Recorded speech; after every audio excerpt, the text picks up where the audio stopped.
Assalamualaikum warahmatullahi wabarakatuh. Perkenalkan, saya Soraya Khadijatul Kubro. Hari ini saya akan menjelaskan tentang pengembangan keterampilan proses sains di SD.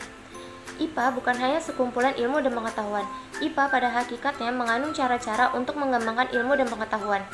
Untuk mengembangkan ilmu dan pengetahuan tentang alam, seseorang perlu menguasai sejumlah keterampilan dasar yang dikenal dengan keterampilan proses. Konsep-konsep yang tertulis di buku-buku adalah produk-produk yang telah dihasilkan oleh para ilmuwan sebelumnya. Oleh karena itu, belajar sains dengan hanya mempelajari konsep-konsep sains saja tidaklah utuh, sebab ada aspek yang belum dipelajari. Karena temuan-temuan dalam sains senantiasa terjadi, maka siswa tidak cukup hanya dibekali dengan konsep-konsep saja. Pemahaman tentang konsep-konsep dasar memang diperlukan, namun siswa perlu juga dibekali dasar-dasar untuk melakukan penelitian, sehingga dapat menemukan sendiri konsep. Dengan ungkapan lain, siswa perlu dibekali ikan sekaligus juga kail agar suatu saat dapat menangkap ikan sendiri. Kail yang dimaksud adalah keterampilan proses. Keterampilan-keterampilan tersebut tidak akan tumbuh dengan sendirinya, namun diperlukan usaha yang sungguh-sungguh agar siswa dapat menguasainya. Yang kedua, ada keterampilan proses. Keterampilan proses sains merupakan keterampilan yang diperlukan untuk memperoleh, mengembangkan, menerapkan konsep-konsep, prinsip-prinsip, hukum-hukum, dan teori sains. Menurut Semiawan 1992, terdapat kesadaran terhadap pentingnya penguasaan proses sains bagi siswa, memunculkan beberapa ide pembaharuan pembelajaran sains, misalnya Science a Process Approach atau SAPA, pendekatan keterampilan proses, inquiry science. Walau tersebut merupakan ide-ide yang baik, namun di lapangan pelajaran sains tetap kurang mengembangkan kemampuan proses sains. Salah satu pendekatan yang bisa digunakan guru untuk mengembangkan keterampilan proses sains siswa adalah dengan cara pendekatan keterampilan proses.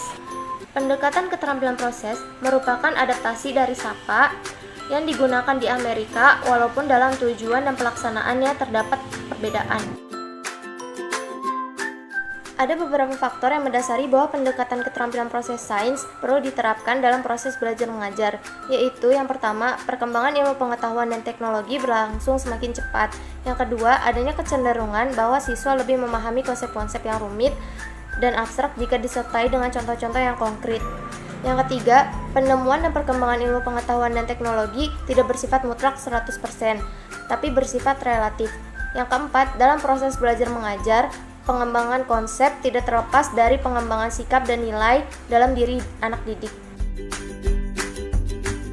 Melakukan pembelajaran dengan pendekatan keterampilan proses sains, siswa akan mengalami proses belajarnya sendiri. Secara umum, ada beberapa hal yang perlu diperhatikan guru dalam mengembangkan keterampilan proses sains. Pertama, siswa hendaknya diberi kesempatan mendapatkan pengalaman langsung untuk menggunakan keterampilan proses. Yang kedua, siswa hendaknya diberi kesempatan untuk berdiskusi dalam kelompok. Yang ketiga, siswa hendaknya diberi kesempatan untuk menjelaskan proses, mendapat ide. Yang keempat, siswa hendaknya didorong untuk mengulas dan meninjau kembali. Ini ada jenis-jenis pengembangan keterampilan proses sains di SD. Yang pertama, pengembangan keterampilan mengamati. Keterampilan mengamati dapat dikembangkan dengan memberikan kesempatan yang seluas-luasnya bagi siswa untuk mengamati objek atau fenomena. Yang kedua, pengembangan keterampilan merencanakan dan melaksanakan percobaan. Keterampilan merencanakan dan melaksanakan percobaan merupakan keterampilan yang kompleks dan terdiri dari beberapa keterampilan proses lain. Salah satu langkah yang bisa dilakukan untuk mendorong siswa mengembangkan keterampilan proses merencanakan dan melaksanakan percobaan adalah dengan cara menyajikan permasalahan kepada siswa dan meminta siswa untuk merancang kegiatan untuk menyelesaikan masalah tersebut. Yang ketiga, pengembangan keterampilan memprediksi. Prediksi hanya bisa dilakukan apabila kita memiliki informasi awal yang dibutuhkan. Berdasarkan pola yang teridentifikasi dari informasi itulah kita mencoba membuat prediksi. Untuk melatih siswa memprediksi, guru perlu memunculkan sejumlah data yang menunjukkan keteraturan. Hal ini bisa dilakukan dengan mengajak siswa meneliti langsung atau menyajikan data yang sudah dibuat guru. Yang keempat, pengembangan keterampilan menafsirkan dan menarik kesimpulan. Keterampilan menafsirkan data dan menarik kesimpulan merupakan dua keterampilan yang berhubungan erat satu sama lain. Seseorang hanya bisa menarik kesimpulan yang akurat apabila dia bisa menafsirkan data secara baik. Menafsirkan data pada dasarnya adalah mengaitkan informasi-informasi yang telah tersedia untuk menemukan pola. Yang kelima, pengembangan keterampilan berkomunikasi. Dalam komunikasi ilmiah, ilmuwan sering menggunakan bentuk-bentuk komunikasi non-teks, misalnya tabel, diagram, dan grafik. Tanpa adanya latihan keterampilan komunikasi, ilmiah tidak akan berkembang dengan sendirinya. Ada beberapa keterampilan dasar berkomunikasi yang penting dikembangkan, antara lain keterampilan memilih bentuk penyajian yang paling tepat, misalnya kapan harus menggunakan diagram batang, kapan harus menggunakan diagram lingkaran, dan kapan harus menggunakan diagram garis. Yang kedua, keterampilan menentukan absis dan ordinat. Absis hendaknya merupakan bagian yang sifatnya diatur atau variabel bebas, sedangkan ordinat merupakan bagian yang menjadi akibat atau variabel bebas. Ini merupakan kelebihan dari keterampilan proses sains berdasarkan Dimyati 2009. Yang pertama, dalam pelaksanaannya, keterampilan proses sains bisa menstimulus siswa tentang ilmu pengetahuan sehingga konsep dan teori akan dikuasai dengan lebih solid.